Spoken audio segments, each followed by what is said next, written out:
उसके लिए तो कल तक का आपको इंतजार करना पड़ेगा भाई, सारे मीडिया के साथियों को।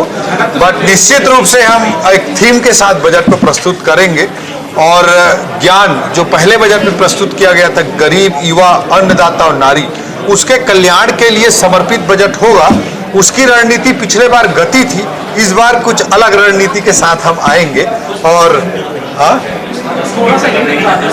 अरे नहीं, वो कल के लिए अपेक्षाओं पे कितना पूरा कर पाएंगे? देखिए, आप जैसे कि जानते हैं कि हमारी जो संकल्प पत्र था, मैनिफेस्टो था भारतीय जनता पार्टी का, वो अपने आप में बहुत ही महत्वाकांक्षी मैनिफेस्टो था।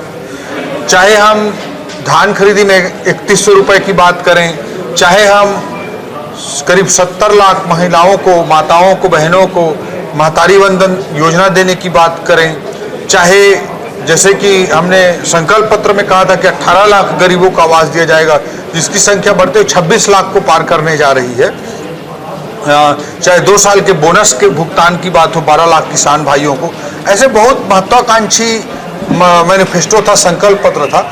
उसको पूरा करने में सरकार की पूरी वित्तीय ताकत हमने पिछले 2 सालों में झोंकी है, अभी भी हम झोंके हैं। इसके अलावा ये सब वेलफेयर स्कीम है, आप सभी मानते हैं।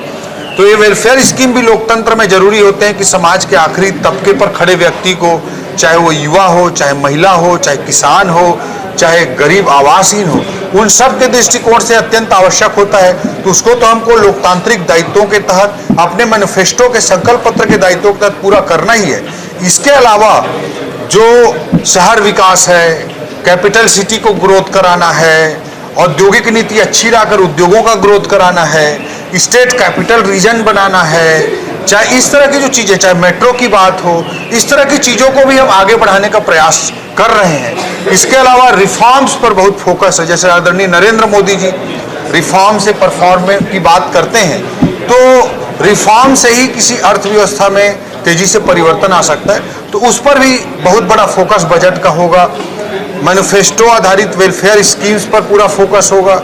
और उसके अलावा जो दीर्घकालिक चीज़ें हैं, जो छत्तीसगढ़ को, जैसे आदरणीय नरेंद्र मोदी जी भारत देश को विकासशील भारत से अमृत काल में 2047 तक विकसित भारत बनाने के लिए एक पूरी रणनीति के साथ काम कर रहे हैं, उसी तरह से हमारे मुख्यमंत्री जी के नेतृत्व में 2047 तक एक विजन डॉक्यूमेंट के माध्यम से, छत्तीसगढ़ अंजोर विजन डॉक्यूमेंट 2047 के माध्यम से हम भी उस दिशा में प्रयास कर रहे हैं। तो उस दृष्टिकोण से, एक विकासशील छत्तीसगढ़ को विकसित छत्तीसगढ़ बनाने के दृष्टिकोण से जो कदम आवश्यक हैं, उनके भी स्टेप्स, उनसे संबंधित कदम भी आपको बजट में दिखाई देंगे। मंत्री जी, ये